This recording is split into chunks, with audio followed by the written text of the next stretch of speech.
¿cómo puedo yo estar seguro de que soy salvo? Y vemos que a veces los mismos cristianos tienen ideas cerradas de lo que es la seguridad de la salvación y es bueno entenderlo para evitar esos errores. Bueno, hay una falsa seguridad. No, no es bueno descansar en los rieles de un tren, ¿cierto? No es muy recomendable, por muy oxidada que se vean las líneas. De todas maneras, puede pasar algo por ahí.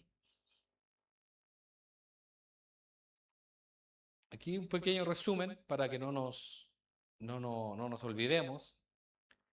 Estamos hablando de la falsa seguridad de salvación de los que creen ser salvos, pero en realidad no lo son. Vemos, ¿se acuerdan ese error del universalismo? Que la gente cree que todos van a ser salvos, porque Dios es bueno. El legalismo, ¿se acuerda del legalismo? Cumpliendo las normas, las leyes, somos salvos. Cumpliendo exactamente los 10 mandamientos, usted es salvo, es lo que cree el legalismo. ¿Es así? ¿Usted cumpliendo los 10 mandamientos es salvo? No. Bueno, hay una iglesia que es la iglesia adventista. Ahí son odontólogos todos, ¿no? Adventistas porque ellos creen en el adviento, en la venida del Señor, cosa que también nosotros creemos. Pero ellos le ponen mucho énfasis, un énfasis grande, al guardar el día de reposo, el día de descanso, el sabbat, que es el día sábado. Ellos tienen una fundadora, no sé si será pastora, pero es autora, Elena de White. Ella ya falleció, viejita. Y recuerdo que cuando yo empecé en mi adolescencia con deseos de comenzar a leer, a leer, a leer, porque me entusiasmaba leer mucho, fui a la biblioteca de mis padres y mi madre me prestó un libro que se llama El conflicto de los siglos, de Elena de White. Y ese libro comienza desde que los apóstoles son enviados a predicar después de que Jesús resucita, asciende a los cielos y deja la primera iglesia. Desde ahí parte y podríamos decir llega hasta nuestros días. Habla de todos los mártires que hubo, habla de incluso la reforma protestante. Es muy interesante el libro, muy bueno. Pero, como dice la pastora, hermano, no todos los libros cristianos son buenos.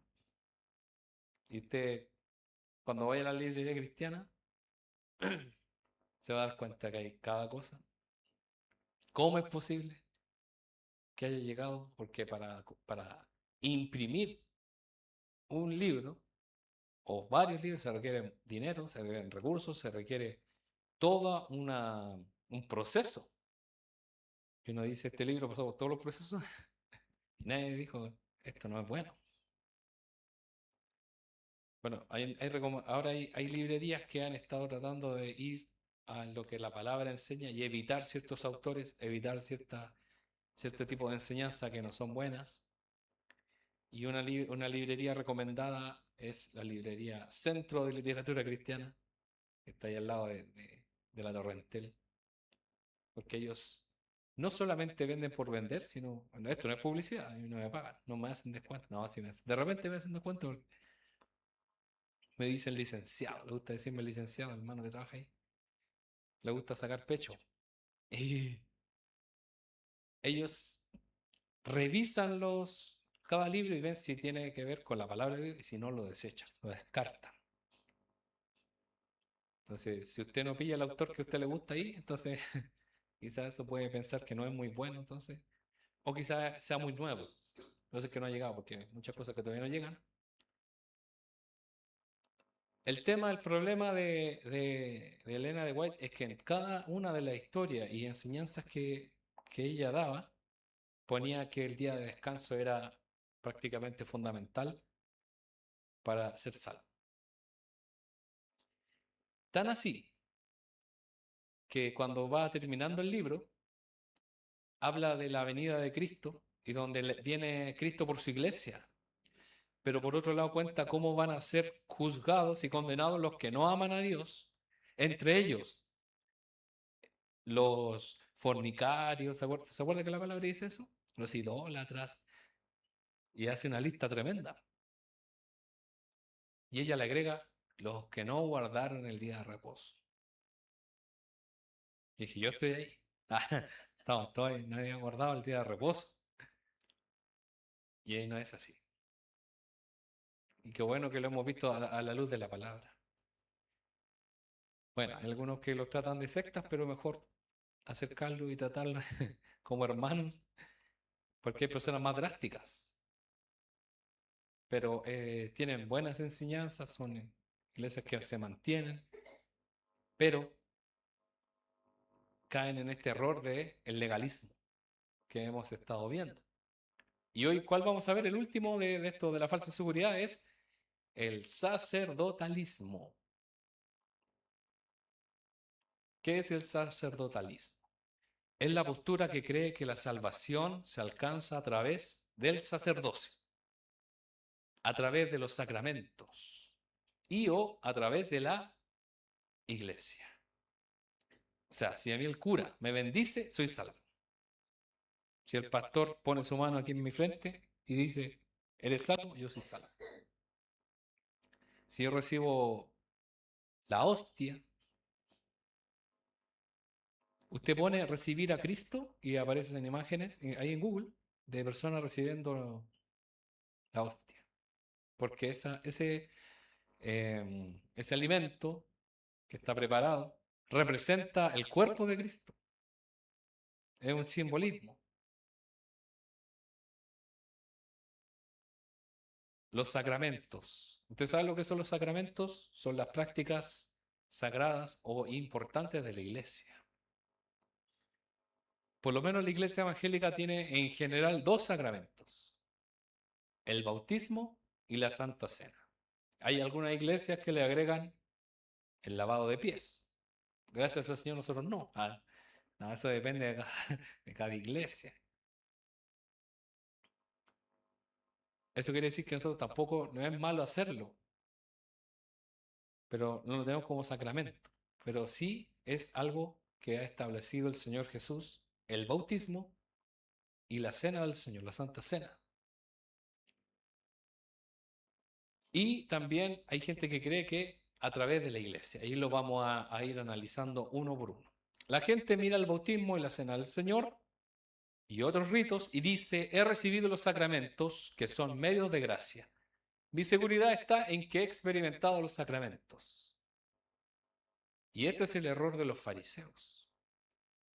Porque ellos creían que por estar circuncidados, creían que tenían un lugar garantizado y privilegiado en el reino de Dios.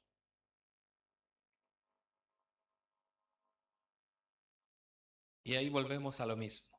Hermano, usted y yo no podemos hacer nada para ganarnos la salvación. Si fuera por eso, es fácil bautizarse. No es tan complicado. Lo que quizás lo más complicado sería la abuelada. Porque hay mucha que está bien helada cuando uno se va. Cuando es piscina. Cuando es río, la corriente fluye fuerte. Cuando es el mar, está embravecido. El mar dice, no me traigan gente aquí que no quiero.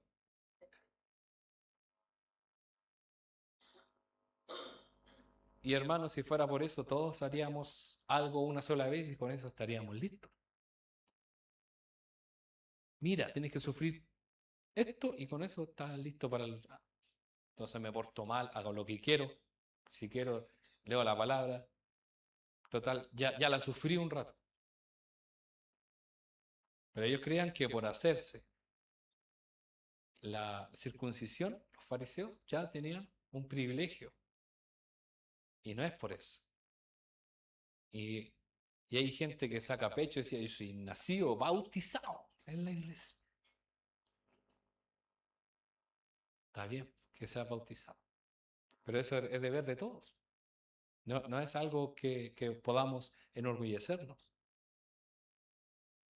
Ahora, los sacramentos no son malos, por eso nosotros los practicamos. El tema es tomarlos como un medio para la salvación.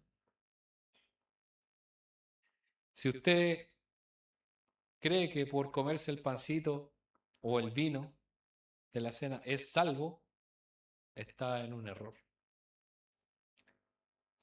Por muy santa que sea la hermana que lo prepara, hermana Melania. Pero si usted dice la Biblia, toma la cena indignamente, hay condenación. ¿Cómo se toma la cena indignamente? Tomándolo a la ligera. Hermano, que usted no lo cree, hay gente que dice, voy a comer algo que sea.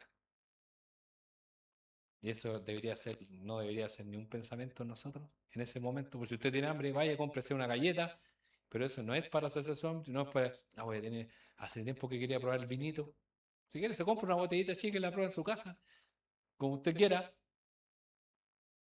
Por eso en esta iglesia se evita darle, ¿cierto?, a los niños o a personas que no consideran la seriedad en el momento, o personas nuevas, porque no podemos tomar esto a la ligera. Es algo importante. Si no, sería una repartida, ¿cierto? Así, y no es así. Es algo muy importante. Los sacramentos son importantes, como le decía. Nos comunican las promesas de Dios para nuestra salvación. Además, son medios de gracia que nos ayudan en nuestra vida cristiana. Nosotros, de una forma gráfica, el Señor dejó el bautismo para que recordáramos que ya no somos los mismos, que espiritualmente morimos al ser antiguo y ahora somos nuevas personas. Y eso pasó. Lo mismo que la Santa Cena. En nuestra iglesia, por lo menos, cuando se va a preparar la cena, se avisa, porque debemos prepararnos y buscar aún con más deseo, con más reverencia a Dios. Entonces nos ayudan en nuestra vida cristiana. Pero los sacramentos nunca han salvado a nadie, ya que se convertiría en una mera obediencia a ritos o tradiciones, prácticamente iguales a quienes practican la fe católica y otras creencias ancestrales u orientales.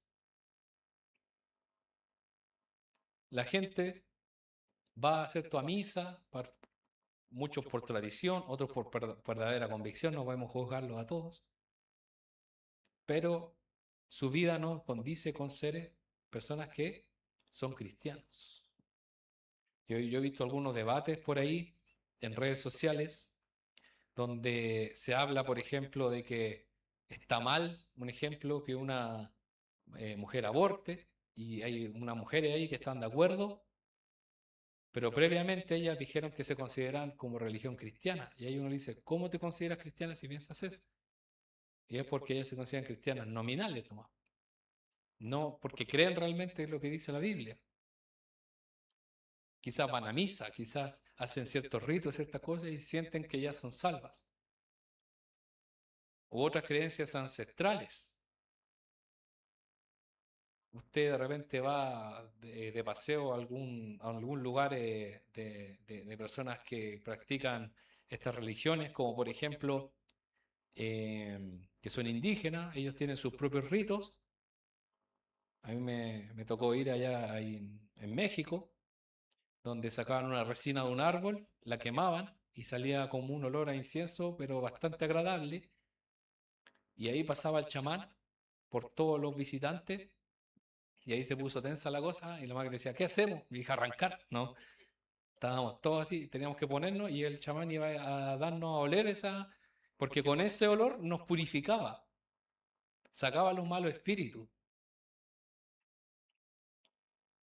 Y dijo el chamán que quien quería que lo sanara alguna dolencia estaba ahí aparte. Obviamente, me imagino que como lo iban a llevar aparte, le iban a cobrar adicional porque eso no es gratis. Y recuerdo que yo le dije, a nosotros no nos va a pasar nada porque estamos con el Señor. Aparte, nosotros no hemos aceptado nada así personalmente.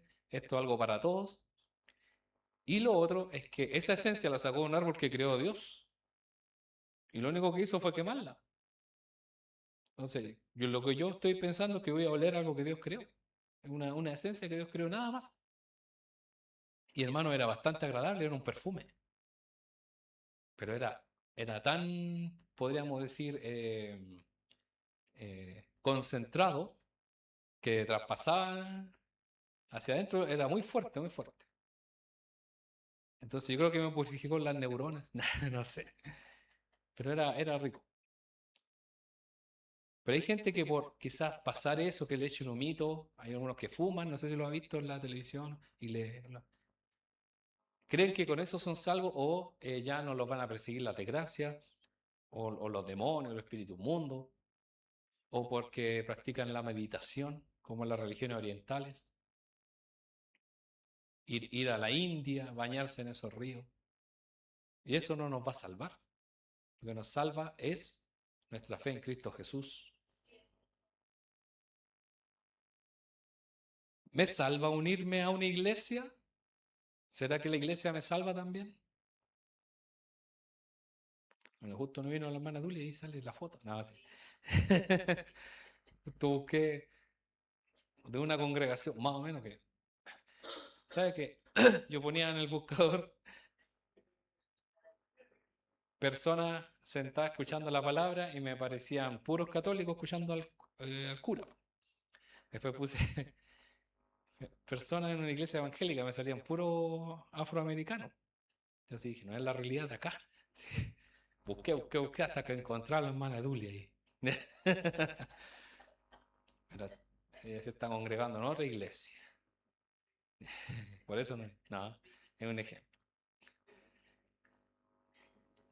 Muchas personas asumen que si se congregan regularmente o se inscriben en una iglesia visible, es porque ya deben ser parte de la iglesia invisible. Podríamos decir que hay dos tipos de iglesias. Está la iglesia visible, que somos nosotros, que quizá tiene una dirección, que es Santo Tomás 0710, que en el caso de nosotros.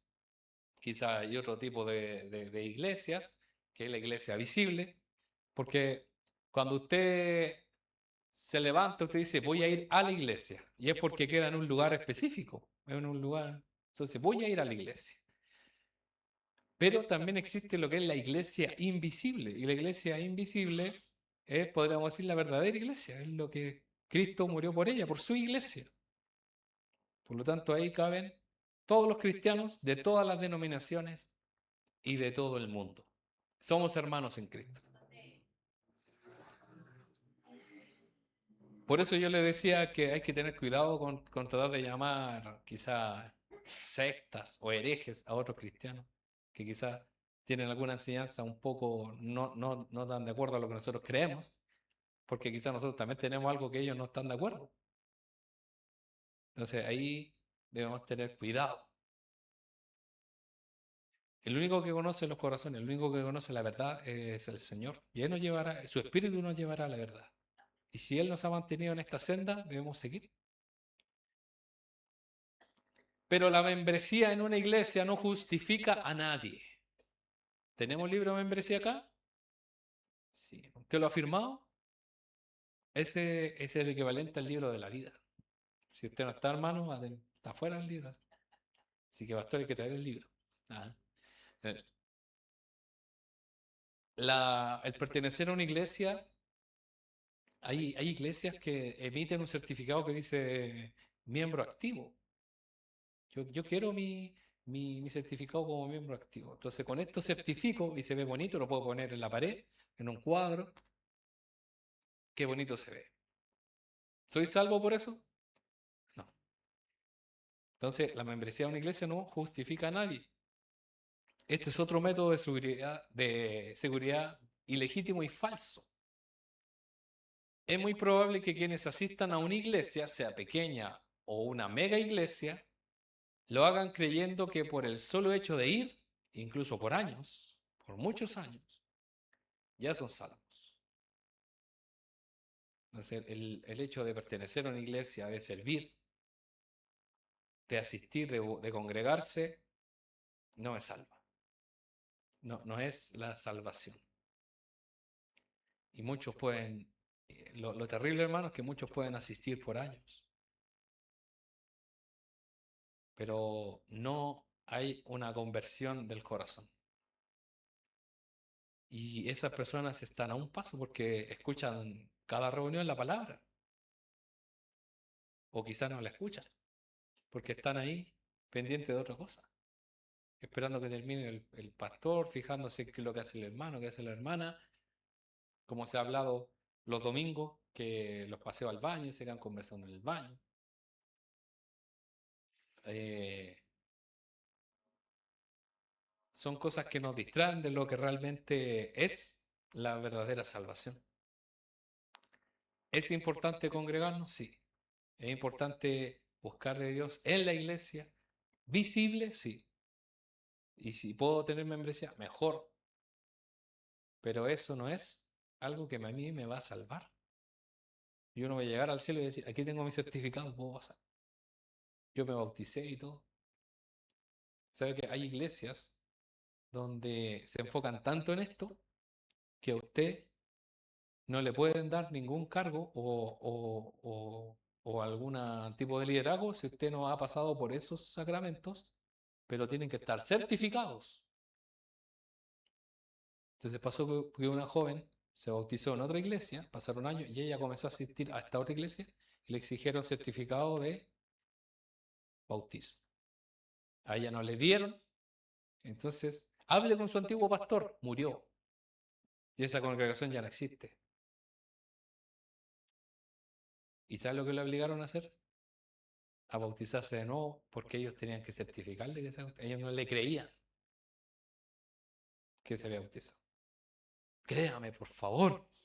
Si yo me acuerdo que me bajé y salí mojadita, mojadita. Y hacía frío. Demasiadas exigencias a algo que si una persona está sirviendo y esa persona dice que ya lo hizo y lleva años en la iglesia, entonces hay ciertas cosas que ponen mucho énfasis, pero el solo ir no nos hace salvos.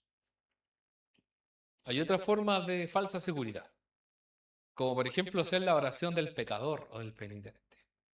¿Cuántas personas han hecho esta oración diciendo, Señor, te entrego mi corazón, mi vida, sé el dueño de todo lo que soy, ahora sé el salvador de mi vida? Pero en realidad lo hicieron porque están repitiendo lo que dijo el otro, la otra persona, pero no era verdad en el corazón. Levantar la mano en un evento evangelístico me salva.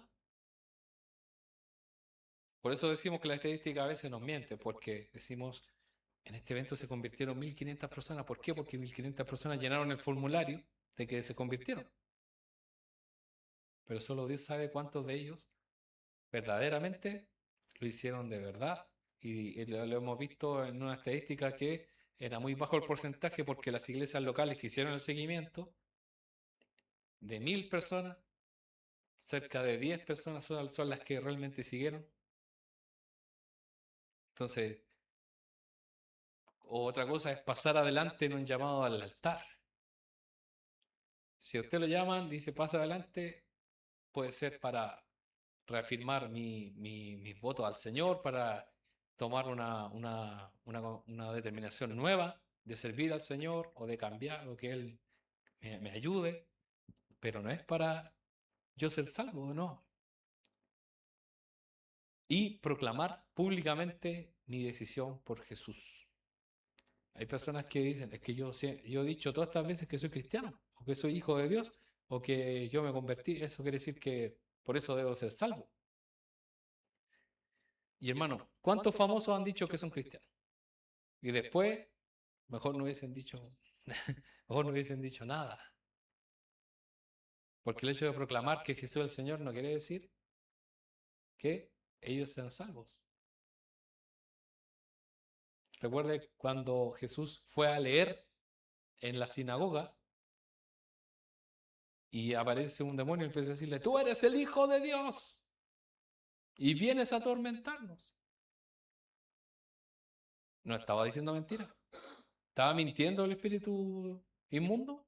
Estaba diciendo la verdad y estaba proclamando quién era él. Y el Señor le dijo, cállate. Y dice que él enmudeció y todos quedaron asombrados porque lo echó fuera de la autoridad que tenía Jesús. ¿Por qué? Porque no era su tiempo, él todavía no comenzaba su ministerio público y eso iba a entorpecer su ministerio. Aparte, ¿usted cree que el Señor necesitaba la ayuda de un demonio? Jamás. El Señor iba a usar a los hombres que él iba a elegir para proclamar el Evangelio, hombres y mujeres como nosotros. Todas estas prácticas solo son métodos para llamar a las personas al arrepentimiento y la fe. No es el acto en particular el que da la salvación, aunque muchos lo crean. Pero si yo pasé adelante, hasta lloré. Señor, déjame entrar al reino. Pero tu corazón no ha estado en mi voluntad. Y lo vamos a ver aquí con dos versículos bíblicos en ambos testamentos, Antiguo Testamento y Nuevo Testamento. El primero está en Isaías 29:13.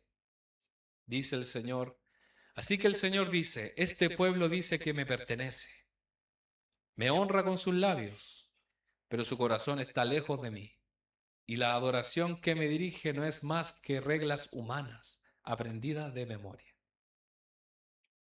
Mira lo que dice Isaías cerca de 600 años antes de Cristo. Este pueblo, nosotros dicen que lo honramos. No, si yo te amo, Dios, pero su corazón está lejos de mí. Le decimos muchas cosas a Dios. La adoración que le dirigimos no es más que reglas humanas, aprendidas de memoria. Hermano, prácticamente todo se puede aprender en, de forma, podríamos decir, externa. Una persona que no es cristiana puede aprender a hablar como cristiano. Le doy un ejemplo, los políticos. Hay políticos que llegan a la iglesia y empiezan a decir, hermano, que el Señor le bendiga. Grande es el Señor, amén. Es cristiano, votemos por él. Y él echó al hermano en un bolsillo. Así de fácil. Y así muchos cristianos pueden llevar una falsa vida, incluso de adoración. Porque como que hay una postura para adorar, ¿cierto? Con la cara así como, Señor. Y eso cualquier persona, actor, lo podría imitar y lo puede hacer. Pero solo Dios conoce realmente el corazón. Y el versículo del Nuevo Testamento está en Romanos 4:16. Así que la promesa se recibe por medio de la fe. Es un regalo inmerecido. Y vivamos o no, de acuerdo con la ley de Moisés, todos estamos seguros de recibir esta promesa si tenemos una fe como la de Abraham, quien es el padre de todos los que creen. No es por obedecer ciertas normas, por hacer ciertas cosas. Es por tener la misma fe de Abraham, quien es el padre de todos los que creen.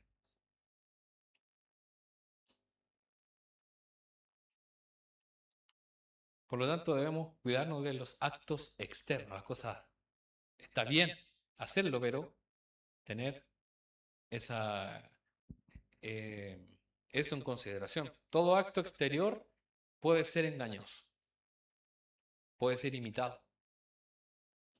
Nosotros podemos tener muy buenas intenciones, pero solo Dios conoce nuestro corazón y nuestro futuro. Él sabe si hemos hecho una verdadera decisión por Él o solo fue una emoción momentánea. Solamente el Señor nos conoce. Por eso, si el Señor viene pronto, ¿habrá miedo, temor en nosotros o habrá descanso y decir gracias?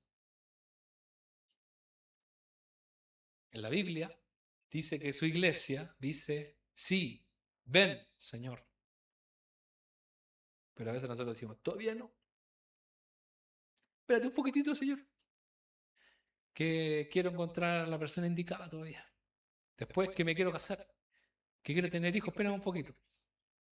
Quizás yo en la etapa que estoy ahora decía, Señor, espera un poquito que mi hijo crezca un poquito más. O espera un poquito que tenga esto, que tenga esto otro. O espera que esta persona se convierta, espera un poquitito. Pero que dice la iglesia, ven, Señor. No es difícil hacer movimientos o actos públicos de una profesión. Profesión quiere decir es exteriorizar, es decir, esto es lo que yo creo de nuestra fe. Pero al mismo tiempo podemos no estar verdaderamente en posesión de esta realidad, ¿cierto?, interna de la salvación. Porque cuando uno, hermano, se da cuenta que es realmente salvo y por qué es salvo, a usted no lo va a mover nadie. ni aunque esté en la peor situación como en la de Job. Porque hay personas que han perdido un hijo y han renegado contra Dios y se han alejado de Dios. Hay personas que han perdido un padre, hay personas que han perdido... Pero Job lo perdió todo y no renegó contra Dios. Puede ser que, no, antes yo no servía a Dios, tenía trabajo, tenía esto, ahora sirvo a Dios y se me fue todo. Hace poco, hace un año más o menos, conocí a una persona que me dijo, yo hace poco volví al Señor porque yo antes era cristiano, pero me alejé de Dios porque mi padre enfermó gravemente y yo oré con tanta fe y yo estuve seguro que Dios lo iba a salvar y él se murió. Entonces, yo me alejé de Dios porque él no lo sanó. Entonces, su seguridad estaba en que Dios le concediera sus peticiones. Su seguridad estaba en que él decía, yo cumplo con ciertas cosas, pero su seguridad no estaba en Dios, en el sentido de decir, yo soy salvo aunque no importa lo que suceda a mi alrededor. Y él, gracias al Señor, ya ha vuelto al redil y él ha entendido cómo Dios lo ha amado. Entonces, sea lo que nos suceda, hermano, nuestra fe va a seguir intacta, o debería seguir intacta, si es verdadera delante del Señor y estar en posesión de esta fe, de esta verdadera salvación. Entonces, ¿cuáles son los métodos legítimos de obtener una seguridad bíblica y real de salvación? En el próximo estudio lo veremos. Espere 2 semanas y lo vas a ver. Bueno, yo creo que ya usted ya lo sabe, o más o menos conoce, porque lo hemos estado recalcando, que nuestra vida, hermano, tenga esta seguridad de que Dios es nuestro Salvador, que Jesús es el que nos ha librado. Así que le invito, hermano, a que pueda cerrar